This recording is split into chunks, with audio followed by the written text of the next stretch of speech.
Bom dia, pessoal. Rapidinho, só para reforçar a previsão da gente completar esses estudos em dezembro.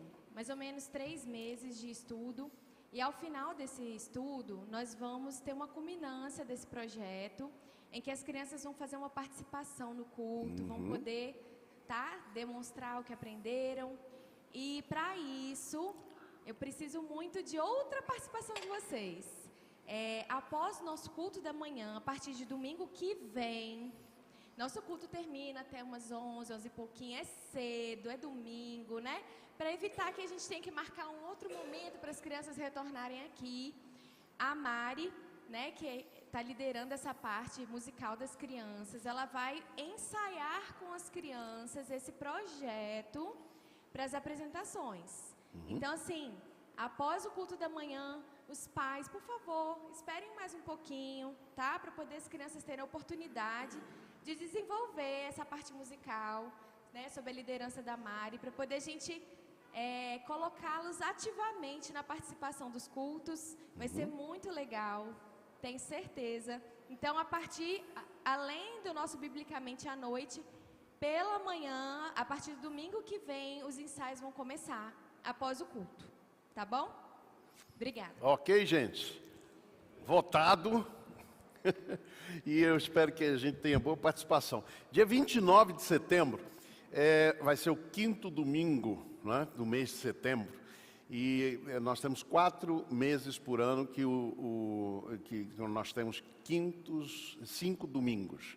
Então nós vamos começar a ter um culto com as crianças. Participação delas, envolvimento delas, uma palavra direcionada tanto às crianças como aos adultos, mas uma palavra que alcance ambos, né? Então vai ser bem legal. Dia 29 de setembro nós vamos fazer a nossa primeira experiência. Não é a primeira porque já tivemos cultos assim, mas vamos fazer isso com a participação das crianças. Então, em vez de elas subirem, elas vão estar com a gente aqui. Esse é um momento que a gente espera seja bem especial, um novo momento na vida da nossa igreja e das nossas crianças. Amém? O tema de hoje é: bem-aventurado é o povo cujo Deus é o Senhor. É o Salmo 144, versículos 12 a 15. Vamos ler então esse texto. Sejam os nossos filhos na sua mocidade como plantas bem desenvolvidas, e as nossas filhas como pedras angulares lavradas como as de um palácio. Estejam repletos os nossos celeiros, fornecendo toda sorte de provisões. As nossas ovelhas produzam a milhares e a dezenas de milhares em nossos campos. Os nossos bois levem ricas cargas, e não haja assaltos, nem sortidas, nem clamores em nossas ruas, ou praças. Há uma outra tradução que diz praças. Bem-aventurado o povo a quem assim sucede, bem-aventurado o povo cujo Deus é o Senhor. Vamos juntos? Bem-aventurado o povo a quem assim sucede. Bem-aventurado o povo cujo Deus é o Senhor. Amém. Que Deus abençoe e aplique em nossos corações a sua bendita palavra. Qual a imagem que você faz de um país feliz? O Brasil é um país feliz? Este texto tem sido muitas vezes assim traduzido: bem-aventurado ou bem-aventurada é a nação cujo Deus é o Senhor. Eu quero hoje usar o termo exatamente como está no original, e ressaltando esta expressão, e a partir desse texto tentar entender o que é isto, o que é um país feliz, não é?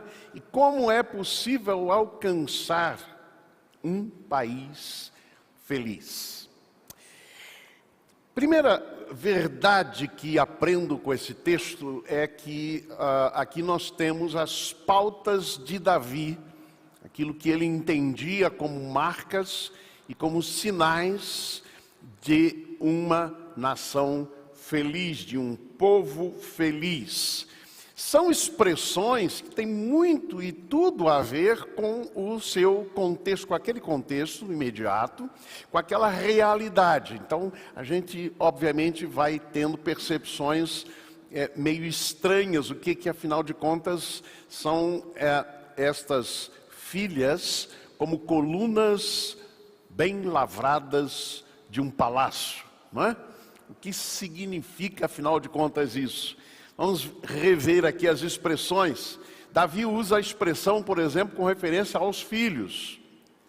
Filhos na juventude como plantas viçosas. Há uma tradução que menciona o cedro, né, como sendo aquela árvore forte, né, e segura. Filhas como pedras angulares, lavradas como colunas de um palácio. É muito interessante esta visão de Davi de filhas como pedras angulares. Porque a pedra angular é aquela sobre a qual é construído todo um muro de uma casa, ou uma casa mesmo, né? Ela é construída a partir desta pedra angular. Não é à toa que Jesus é chamado a pedra angular, né, da nossa fé, da nossa vida.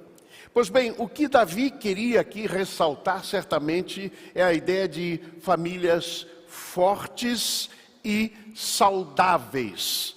Claro que a gente precisa considerar aqui o contexto, né? Digamos, a família de Davi não é o modelo para a família atual. Né? O que eu quero dizer com isso? Ele tinha 8 esposas, né? Então, obviamente, não é dentro da cultura ocidental, principalmente, não é o modelo. Mas o que ele quer, sobretudo, enfatizar é a ideia, de fato, de famílias fortes e saudáveis. Portanto, que seja uma nação feliz, aquela que tem riqueza familiar. Depois ele vai para outro aspecto, ele começa a falar de depósitos cheios de todo tipo de mantimento, não é? Fartura. A escassez é o maior desafio, por exemplo, da economia mundial. Não é um problema apenas de países do chamado terceiro mundo ou subdesenvolvidos, como às vezes vai se mencionar, mas é um problema mundial. Depósitos cheios de todo tipo de mantimento e também rebanhos férteis. Então, a imagem de Davi aqui, ele fala da economia, mas ele fala da agricultura e pecuária como sendo marcadas por fartura. Então, a ideia de uma nação feliz passa pela fartura ao invés da escassez. E, finalmente, ele diz, e que não haja gritos de lamento em nossas praças. Fiquei me perguntando o que é que Davi queria dizer com esses gritos de lamento nas praças. Os vários tradutores tentam imaginar, porque Davi, nos primeiros versos desse salmo, ele fala de inimigos da nação, né? Principalmente inimigos estrangeiros, de fora da nação, que ameaçam, né, a nação, que podem levar cativos, né, ali daquela nação. Então a ideia dos clamores na rua seriam as atitudes de reação do povo daquela nação mediante as ameaças principalmente externas. Mas há um aspecto aqui que me fez pensar, é quando ele fala dessa fartura, quando ele fala desta saúde familiar, mas principalmente da fartura ao invés da escassez, é que eu fiquei imaginando aqui que Davi está chamando estas bênçãos para todos. Observem que no final, no verso de número 15, ele vai dizer, assim, bem-aventurado é o povo que assim sucede. Ora, o que acontece quando grandes parcelas ou parcelas da população não são alcançadas, por exemplo, pelas riquezas de um país? Obviamente vai haver protestos, vão haver movimentos de reação.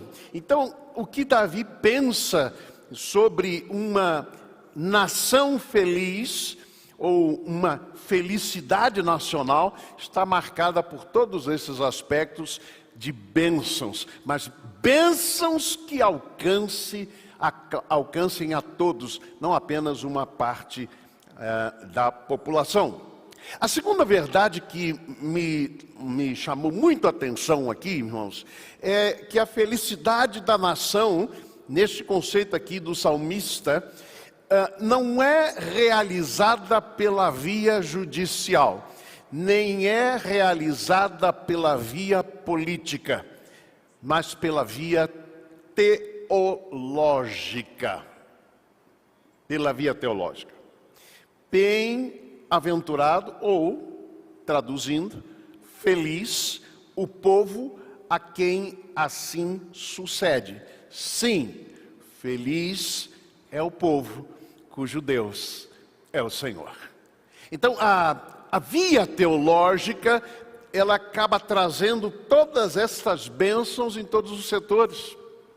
É interessante como nos últimos anos a igreja evangélica brasileira, ela tem perdido um pouco dessa visão e pensado, não, a nossa felicidade, a felicidade do Brasil, a felicidade da nossa nação e a prosperidade para a nossa nação tem que acontecer pela via judicial. Leis corretas, por exemplo, lei contra o aborto, se for possível a gente tira algum ministro que não esteja fazendo as coisas como a gente quer, a via judicial. Outro meio evangélico acha, não, a gente tem que botar um presidente da república que seja evangélico. A gente tem que botar a maior parte dos políticos que sejam evangélicos para a gente mudar esse país. Eu fico impressionado porque começamos a perder a percepção sobre como é possível tornar uma nação feliz biblicamente, a partir da visão, por exemplo, de Jesus. Daqui a pouco eu vou mencionar isso. É interessante como, por exemplo, nos últimos anos tem surgido um movimento que tem sido identificado, e aconteceu, também está acontecendo no Brasil, veio dos Estados Unidos, como muitas vezes acontece na nossa história, chamado teologia do domínio. Já mencionei aqui um pouquinho sobre esta ideia da teologia do domínio. É isso, vamos dominar, o povo de Deus, os evangélicos, vão dominar áreas de poder da nação e assim a gente vai conseguir transformar a nossa nação. Irmãos, não é a teologia da prosperidade, como foi no passado mencionada como o caminho para uma nação feliz. Não é a teologia do domínio, mas é a teologia da submissão. Submissão a Deus. Vejam que o texto diz, bem-aventurado é o povo cujo Deus é o Senhor. Claro que Senhor aqui, ele em primeiro lugar traduz o próprio termo Yahvé, que era o nome de Deus, que Deus disse a Moisés. Moisés disse, Senhor, diga, ou Deus me diga qual é o nome que eu devo transmitir lá para o teu povo lá no Egito, na escravidão do Egito. E ele diz, o meu nome é este, é Yahvé, eu sou o que sou, Enfim, há algumas ideias em torno disso. Mas é muito interessante esta tradução que nas nossas Bíblias aparece sempre como Senhor, para traduzir o nome do Deus de Israel, que era exatamente declarado como Senhor, dono, é isso mesmo a ideia, dono, Senhor de todo o seu povo. O povo é povo de Deus, pertencente ao Senhor, submisso ao Senhor, seguidor dos propósitos de Deus. Irmãos, o cristianismo primitivo, que foi perseguido ferozmente pelo Império Romano, ele resistiu com uma palavra na boca: Jesus Cristo é o Senhor. E eu diria, é o único Senhor. Esse foi o discurso que alguns foram a covas de leões e foram queimados vivos, mas sempre com esta declaração. Esse movimento, em vários momentos da história, se repetiu, por exemplo, lá no movimento nacional socialista alemão, né? No nazismo, quando então igrejas evangélicas se reuniram e fizeram uma afirmação: é só Jesus que é o nosso Senhor. Ele é o único Senhor. Então, esta é uma verdade que precisa estar em nossos corações. Ah, pastor, então significa que a gente não vai tentar influenciar a política, não vai mais tentar influenciar o judiciário, enfim, com leis mais justas, etc. Não estou dizendo isso. Estou só dizendo que a gente não deve se iludir com a ideia de que as mudanças nas leis e as ações da política vão fazer esta nação feliz. É principalmente pela via teológica. E eu diria agora, no último aspecto que eu quero ressaltar, pela via eclesiástica. Porque, irmãos, a Bíblia preconiza a felicidade de um povo e não de uma nação. Isso me chamou muita atenção nesse texto. Bem-aventurado é o povo. Ele não está dizendo bem-aventurado é a nação cujo Deus é o Senhor. Está dizendo bem-aventurado é o povo. Isso tinha um valor e um significado muito importante. É porque quando se fala de povo aqui, está se falando do povo de Deus, separado para o louvor do Senhor, que adora ao Senhor, que se submete ao Senhor, que segue o Senhor, e esta é uma verdade. Alguém já disse que o coletivo de cristão não é nação, mas igreja. Vou repetir essa afirmação para você refletir e pensar. O coletivo de cristão não é nação, é igreja. Ou seja, mais e mais pessoas convertidas ao Evangelho de Jesus Cristo, mais e mais pessoas vão se juntar e tornar igreja do Senhor. Igreja do Senhor. O caminho da felicidade, segundo Deus, vem por meio do seu povo. Isso é importante nós aprendermos aqui nesse texto. É o caminho que vem pelo povo de Deus. A ação que vem por meio do povo de Deus. Há vários momentos na história humana em que nós tivemos teocracias. O que é teocracia? É um governo feito por Deus, ou dirigido por Deus. Não é?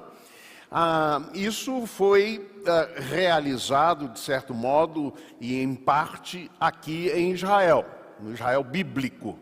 Não estou me referindo ao Estado de Israel moderno, não. Estou me referindo ao Israel bíblico. Em parte, foi realizado ali, mas sempre com muitas contradições. João Calvino também tentou isso em Genebra.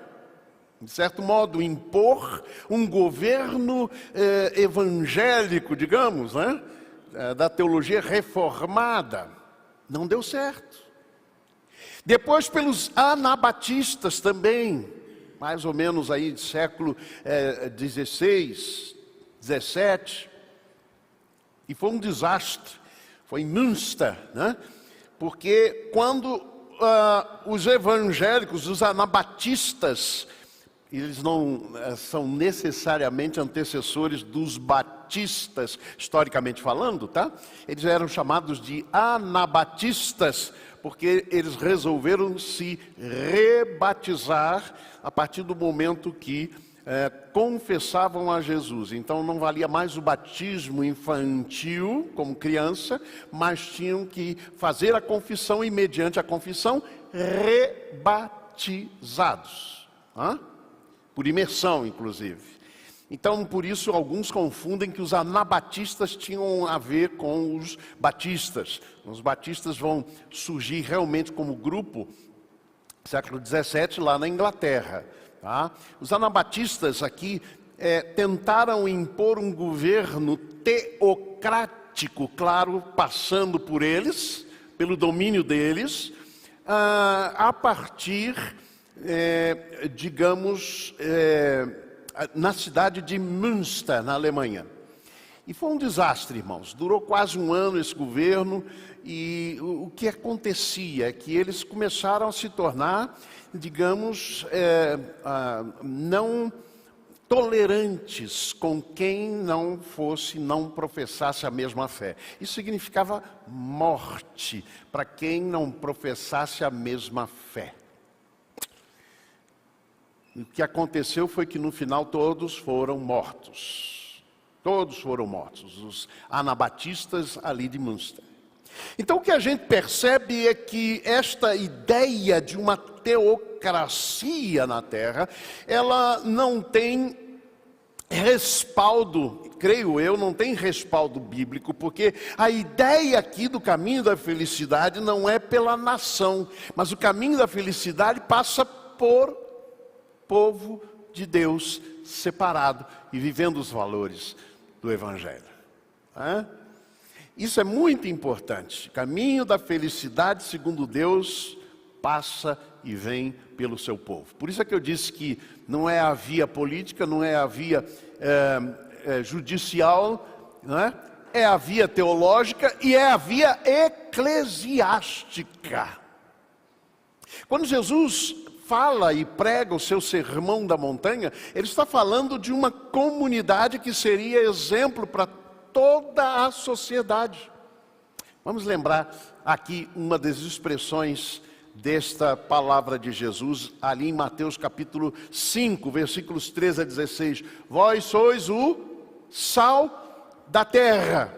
Ora, se o sal vier a ser insípido, como lhe restaurar o sabor? Ou seja, se ele não salgar, no sentido de produzir os efeitos que o sal precisa produzir no alimento, de conservar e preservar, para nada mais presta senão para ser lançado fora e ser pisado pelos homens.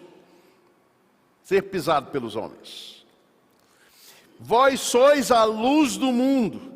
Não se pode esconder a cidade edificada sobre um monte, nem se acende uma candeia para colocá-la debaixo do alqueire, mas no velador, e alumia a todos os que se encontram na casa. Assim brilhe a vossa luz diante dos homens. Vamos juntos? Assim brilhe a vossa luz diante dos homens, para que vejam as vossas boas obras e glorifiquem a vosso Pai que está nos céus. É isso, um povo convertido, discipulado, que vai influenciando a sociedade. Este é o caminho de uma nação feliz. Vai pela via teológica, está em Deus, vai pela via eclesiástica, a partir do povo de Deus, que se torna sal da terra e luz do mundo, onde as pessoas possam olhar e ver Deus. A pergunta é: Deus pode ver em nós, ou as pessoas podem ver em nós esta luz de Deus? Podem? Será que podem? Esta é a grande questão, meus amados irmãos.